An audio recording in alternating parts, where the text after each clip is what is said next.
The morning sun filtered weakly through the thin curtains of Harold Bennett's small suburban home. Dust motes floated lazily in the golden light, unnoticed, just like Harold himself, who shuffled to the kitchen in his worn slippers. At 62, he had grown accustomed to quiet mornings, tea, toast, and the faint hum of the refrigerator. The house was empty except for him and the echo of his own footsteps. As he poured the tea, his hand brushed against something strange under his armpit. A lump. Small, hard, and stubbornly immovable. Harold paused, frowning, as if expecting the lump to vanish like an unpleasant thought. He flexed his arm, pressed it gently, and then shook his head. "It's nothing," he muttered to himself, forcing a weak chuckle. He had ignored worse aches before. Surely this was just another oddity of age. The kettle whistled sharply and the sound jolted him. He tried to push the thought away, but the lump tugged at his mind like an uninvited guest. He glanced at the mirror above the sink, catching his reflection, gray hair thinning at the crown, deep lines around tired eyes, a man who had carried life's disappointments quietly without complaint. His reflection seemed to stare back, silently questioning his stubbornness. Outside, the day was waking up. Children's laughter echoed from the neighbor's yard, the rhythmic clatter of a passing bus added a mundane backdrop, and birds hopped nervously along the fence. Life went on, indifferent to his small but growing concern. Harold sipped his tea, grimacing at the bitter taste, and sat down at the table. The lump pressed against his skin again, a subtle but persistent reminder. For a moment he considered calling his friend, maybe mentioning it casually, but the words felt heavy in his throat. He pushed the idea aside. Doctors, hospitals, tests, he didn't want to think about them today. Today the world was still his morning sun, the quiet hum of the refrigerator, and the safe routine of breakfast. But even as he told himself it was nothing, the unease lingered. It settled into his chest like a shadow, stretching longer than he liked to admit. Unseen, the lump seemed to pulse faintly beneath his skin, a quiet menace hidden in plain sight. Harold finished his tea in silence, unaware that this small, stubborn lump would soon unravel everything he thought he knew about his life, his health, and the days he still had left. Harold Bennett's house was full of memories, though most of them were tucked away in quiet corners. A faded photograph on the mantel showed a younger Harold with his late wife, Margaret, smiling under a summer sun. Her absence had left a hollow that no new routine or distraction could fill. He often sat staring at that photo for longer than he cared to admit, tracing the outlines of her smile with a finger as if trying to summon warmth from the past. Their daughter, Emily, had moved to another state years ago, building a life of her own, leaving Harold to navigate the empty rooms and long evenings. Calls from her were sporadic, cheerful but brief, and Harold rarely brought up his aches or worries during them. He had learned the hard way that some pains were better carried alone. The death of Margaret had taught him the same lesson. Loss was personal and grief private. Work had been another anchor in his life. As a retired carpenter, Harold had once prided himself on building more than just furniture. He had built trust, friendships, and a quiet reputation for reliability. But retirement had stripped him of routine, leaving him to face the relentless tick of time and the subtle decay of his own body. He had grown cautious, wary even of the world outside his home. Doctors' visits reminded him too sharply of mortality, each checkup a mirror reflecting what could be gone tomorrow. Yet beneath the caution there was a stubborn pride. Harold had faced adversity before, the loss of friends, financial troubles, the slow erosion of his own strength, and he had always endured. "It's nothing," he would tell himself, more to silence the nagging voice of fear than to convince anyone else. This pride had become a shield, one that now pressed tightly against the lump in his armpit, whispering that ignoring it was the safest course. Even in the solitude of his home, Harold's mind wandered. Memories of Margaret's laughter, Emily's childhood antics, the smell of fresh sawdust from the workshop, they all swirled together, bittersweet and haunting. The lump, small but persistent, was now not just a physical anomaly, but a symbol of vulnerability he had long avoided confronting. Deep down, he feared that acknowledging it would break the careful balance he had maintained for decades. And so he carried on, a man bound by memory and pride, unaware that the past, present, and an unseen threat were about to collide in ways that would challenge everything he thought he knew about himself. Days passed, and Harold tried to carry on as usual. He trimmed the garden in the early mornings, sipped tea on the porch, and repaired the loose fence boards like he had done for years. But the lump in his armpit refused to fade from his mind. Sometimes it itched, sometimes it throbbed. At night, under the dim glow of the bedside lamp, he could feel it pressing against his skin, a quiet, unwelcome companion that would not let him rest. It was his neighbor, Mrs. Lawson, who first noticed something was off. "Harold, are you all right?" she asked one afternoon as he leaned over the garden hedge. "You've been wincing again. Is it your shoulder?" Harold forced a chuckle and shook his head. "Nothing to worry about, Mary. Just a little ache, that's all." Mary's eyes narrowed. She had known Harold for decades and could see through the polite smile he always wore. "Harold, don't brush it off. You're not getting any younger. Maybe you should get it checked." He waved her concern away, brushing past it as if it were a stubborn leaf clinging to his sleeve. He had heard this advice before from friends and distant relatives, yet he felt a mix of stubborn pride and quiet fear. Going to the doctor would mean admitting vulnerability, and that was something he had never been comfortable with. The lump grew slowly but noticeably. During his morning stretches, he caught himself flinching, a sharp pang shooting through his armpit. At the grocery store, the cashier noticed him wincing as he lifted his arm to reach for his wallet. Even strangers began to see that he was not as spry as before, but Harold insisted on keeping up appearances. One evening, Emily called. Her cheerful voice was warm but tentative. "Dad, are you feeling okay? Mom always said you ignored things too long." Harold hesitated, then laughed softly. "I'm fine, Emily. Really. Don't worry about me." But deep down he knew she was right. The lump was not just a small inconvenience anymore. It was persistent, insistent, a quiet alarm that he could no longer silence with denial or distraction. The rising tension in his body mirrored the unease gnawing at his mind. Every ache, every pang, every subtle reminder of discomfort built an invisible pressure, pushing him closer to the moment when ignoring it would no longer be an option. Harold went to bed that night staring at the ceiling, feeling the lump once more. It was no longer just a part of him, it was a silent countdown, ticking steadily toward a confrontation he knew he could not avoid forever. It started as a dull ache, the kind Harold had learned to ignore over the years. But by Tuesday evening, the pain had escalated sharply, spreading down his arm and into his chest. He tried to dismiss it, clutching a warm compress to his side and muttering, "It'll pass." But the ache refused to fade, twisting into a sharp, insistent pain that made even the simplest movements unbearable. As he reached for his tea, a sudden jolt of agony shot through his armpit, forcing him to drop the mug. Tea splashed across the counter, steaming and sticky, but Harold barely noticed. The pain was relentless, commanding his full attention. His hands trembled as he pressed them to his side, his breath coming in shallow, uneven gasps. That night he woke drenched in sweat. The lump was no longer just noticeable, it was prominent, firm, and alarming. He prodded it gently, hoping for some small reassurance that it was harmless. There was none. Fear, which he had long kept at bay behind stubborn pride, now gnawed at him. Emily's words echoed in his mind, "Dad, you ignore things too long." He realized she had been right. His body had been trying to tell him something, and he had refused to listen. Every ache, every discomfort, every ignored signal had been leading to this moment. The denial he had relied on for decades had finally run its course. Finally, with shaking hands, Harold picked up the phone. He dialed the clinic, fumbling with the number, his fingers stiff and trembling. I need to make an appointment," he stammered, his voice tight with anxiety.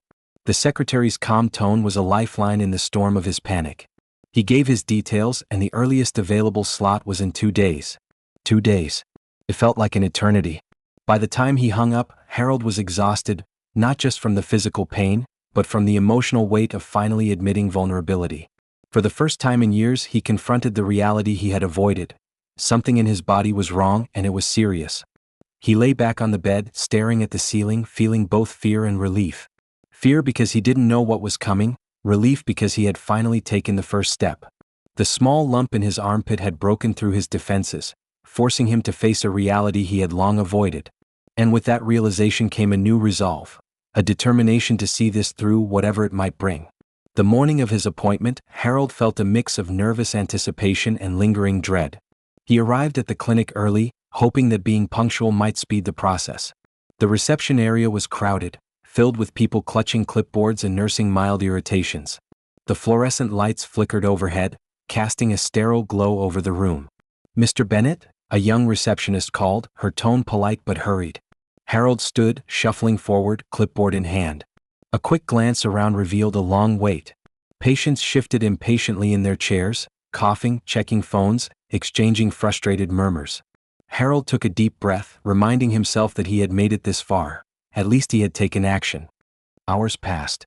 The doctor's office seemed elusive, a distant goal hidden behind layers of bureaucracy. Forms needed signatures, insurance needed verification, and nurses moved at a mechanical pace. Each delay felt like a small punishment, amplifying Harold's anxiety. His hand instinctively brushed the lump in his armpit, a quiet reminder of the urgency that everyone else seemed oblivious to.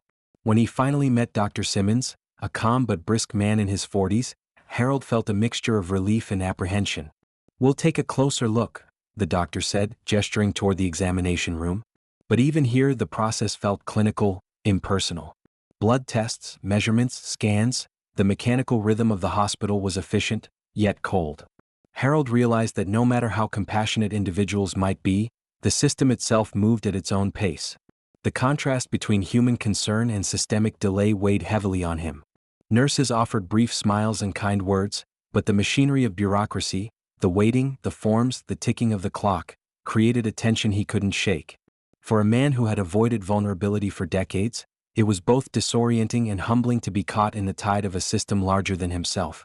By the end of the day, Harold felt drained. He had survived the process, but the lump in his armpit was no longer just a physical threat. It symbolized the way life's challenges could test patience, endurance, and courage. The real confrontation wasn't only in the body, it was also within the walls of a system that moved with indifference, forcing him to face not only the unknown within his own body but also the obstacles outside of it. As Harold sat in the examination room, waiting for the scan results, Nurse Julia approached him. She was in her early 30s, with kind eyes and a calm presence that seemed to cut through the sterile tension of the hospital. "Mr. Bennett, I know this can be stressful," she said gently, placing a reassuring hand on his shoulder. "We'll take it one step at a time." Harold looked up, startled by the warmth in her voice. For years, he had carried his fears alone, believing that asking for help was a sign of weakness. But something in Julia's calm demeanor made him feel safe, like it was okay to admit uncertainty, to let someone in on his worries. "You've been through a lot, haven't you?" she asked softly, noticing the lines of exhaustion on his face. Harold hesitated, then nodded. He spoke briefly of Margaret, of Emily's distance, of the long years of routine and quiet resilience that had kept him going. Julia listened without judgment, nodding, her eyes reflecting understanding rather than pity. "You know," she said, "sometimes the hardest part isn't the procedure or the treatment, it's feeling like you're facing it alone. But you're not. You have people who care and you're doing the right thing by being here." Her words struck Harold in a way he hadn't expected. The lump, the pain, the fear, it all felt heavier when faced alone. But with Julia's reassurance, it seemed a little lighter, manageable. She reminded him that vulnerability was not weakness, and that reaching out for help could be a quiet strength. As she prepared him for the procedure, Julia shared a small personal story about her grandfather who had ignored similar symptoms until it was almost too late. Her honesty created a bridge between them, showing Harold that fear was universal, but courage often came in the form of small, deliberate steps. By the time Julia left him to wait for the doctor, Harold felt a shift within himself. The hospital walls no longer seemed like a battleground, but a place where help could exist, where compassion could counterbalance the bureaucracy and uncertainty. For the first time since noticing the lump, he felt he wasn't entirely alone, and that feeling, fragile but real, gave him a small but crucial sense of hope. The day of the procedure arrived with a heavy gray sky hanging over the hospital. Harold was led to the operating room, his heart pounding with a mix of fear, anticipation, and the lingering numbness of disbelief. Nurse Julia stayed by his side, offering quiet reassurance, adjusting his gown and reminding him to breathe. "We'll take care of you," she said softly, and for the first time in weeks, Harold felt he could trust those words. Dr. Simmons entered, reviewing Harold's scans on the monitor. The image made Harold stiffen, though he didn't understand it yet. The lump, small at first glance, revealed intricate, twisting patterns in the scan, a mass unlike anything routine. The doctor's brow furrowed, his voice calm but firm. "Mr. Bennett, we need to explore this immediately. It's unusual, but we'll know more once we examine it." Harold's mind raced. Unusual. Shocking. Dangerous. The words echoed like distant thunder. The anesthesiologist prepared him, explaining the process in a gentle, measured tone. Soon, he was drifting into a haze of sedation, his fears melting into anxious dreams. When the procedure began, the room was alive with the quiet rhythm of machines and the meticulous movements of the surgical team. Dr. Simmons worked carefully, lifting the tissue, exposing the source of Harold's months-long anxiety. And then came the moment that would leave every observer horrified.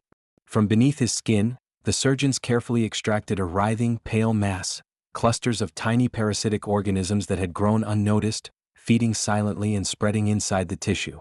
They looked almost microscopic but formed a tangible, grotesque reality in front of Harold's eyes. Nurse Julia winced slightly but maintained composure, understanding that showing fear would only deepen Harold's trauma. Harold's consciousness flickered as he observed the horrifying discovery. A mixture of disbelief, revulsion, and relief washed over him. The lump that had seemed small and insignificant had concealed something extraordinary and terrifying. Dr. Simmons explained, while still operating, that these organisms were rare, possibly introduced through an unnoticed minor infection years earlier. "It's extremely rare," he said, "but you're lucky we caught it before it spread further." Emotion surged within Harold, fear giving way to gratitude. Relief and awe mingled as he realized that the relentless ache, the sleepless nights, and the stubborn denial had all led him to this moment of life-saving intervention. The medical team worked with precision, removing the mass entirely. Each motion was deliberate, balancing the clinical exactness of surgery with the high stakes of human life. When the procedure concluded, Harold awoke in the recovery room, groggy but alive. Nurse Julia smiled gently, handing him a damp cloth to wipe the sweat from his forehead. "You made it," she said. "It's over now." Tears welled in Harold's eyes, not from pain, but from the weight of what had been removed and the fragile beauty of survival. Dr. Simmons came to speak privately. "This was serious, Harold," he said, placing a hand lightly on his shoulder. "But you acted at the right time. You're going to recover fully. It was rare, yes, but manageable because you didn't wait any longer." Harold nodded, swallowing the lump in his throat, both the literal one that had been removed and the symbolic weight of years of stubbornness. He realized the terrifying truth: neglect could have cost him his life. But now, with the unseen danger gone, a new awareness began to bloom. Life, fragile as it was, demanded attention, courage, and the willingness to accept help. Harold awoke in the quiet of the recovery room, the sterile scent of antiseptic still lingering, but the searing pain in his armpit replaced by a dull soreness. The lump, the source of weeks of fear, sleepless nights, and anxiety, was gone. Relief washed over him in unexpected waves, though it mingled with lingering disbelief. Just hours ago, something horrifying had lived inside him, and now it was gone. Nurse Julia checked on him frequently, offering gentle encouragement and updates on his progress. "You're healing well, Harold. Just take it slow," she said, her calm voice a tether to the normalcy he craved. The reassurance made the stark hospital environment feel less intimidating, less overwhelming. For the first time, Harold realized that recovery wasn't just physical. It was emotional, a gradual process of reclaiming trust in his own body and in those willing to help. Family and friends began visiting over the next few days. Emily's wide-eyed concern melted into relief as she saw her father awake, alive, and responsive. "Dad, you scared me," she said, grasping his hand tightly. Harold smiled weakly, grateful for her presence, understanding that this ordeal had created a bridge of connection that had been missing for years. Even as he adjusted to the routine of bandages, medications, and checkups, Harold found himself reflecting on the months of denial. The fear he had carried alone, the stubborn avoidance, and the pride that had prevented him from acting sooner, these all felt unnecessary now. He had learned, painfully, that ignoring a problem didn't make it disappear. Courage was not the absence of fear but the willingness to confront it. As the days passed, Harold's body strengthened, and the emotional weight slowly lifted. The hospital had been a place of tension, bureaucracy, and sterile procedures, but it had also been a place of human care, compassion, and life-saving expertise. He felt a quiet gratitude not just for the medical team but for the chance to continue life with a newfound awareness.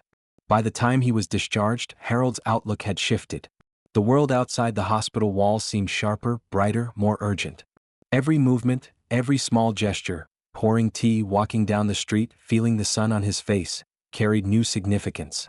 He had survived the horror, but he knew the lessons would stay with him: vigilance, humility, and the power of asking for help when it mattered most. Harold sat on the porch one evening, the cool breeze rustling the leaves, and watched the sun dip below the horizon. The house, once a place of quiet routine and solitary habits, now felt different. He thought about the weeks leading up to the procedure, the ignored lump, the stubborn denial, the silent anxiety he had carried alone, and realized how close he had come to something far worse. The experience had changed him. He no longer took his health for granted, and he understood the importance of paying attention to even the smallest signs. But the transformation was deeper than that. Harold began to reflect on his relationships. The distance from Emily, the years spent in self-imposed isolation, the way grief had kept him confined in his own world. The ordeal had cracked open a door he had long kept closed, reminding him that vulnerability could also be a path to connection. That evening he picked up the phone and dialed Emily. "Hi, sweetie," he said softly. I wanted to talk just for a bit." The warmth in her voice when she replied, mixed with her concern, made him feel alive in a way he hadn't in years. It was a small step but an important one, a bridge being rebuilt with patience and care. Harold also began taking small steps toward caring for himself in ways he had neglected. Short walks, gentle stretches, and mindful meals replaced hours of idle avoidance. He started to pay attention to the subtle signs his body had been sending all along. Each action, though small, felt like a quiet victory over years of stubborn neglect. The physical recovery continued, but the emotional recovery, subtle, slow, profound, was perhaps even more significant. Harold realized that life was fragile, unpredictable, and precious. The lump had been a warning, terrifying yet transformative, guiding him toward awareness, connection, and a renewed sense of responsibility for his own well-being. Harold's ordeal did not remain his secret for long. Emily shared the story with her friends and family, speaking of her father's courage in finally seeking help and the rare condition the doctors had discovered. What had started as a personal struggle became a cautionary tale, a reminder of the importance of listening to one's body. Neighbors, co-workers, and even casual acquaintances began asking Harold about his recovery. His openness, once unimaginable for a man who had kept his fears private, became a quiet source of inspiration. People admired the honesty with which he described the fear, the waiting, and the ultimate relief of finally confronting a hidden danger.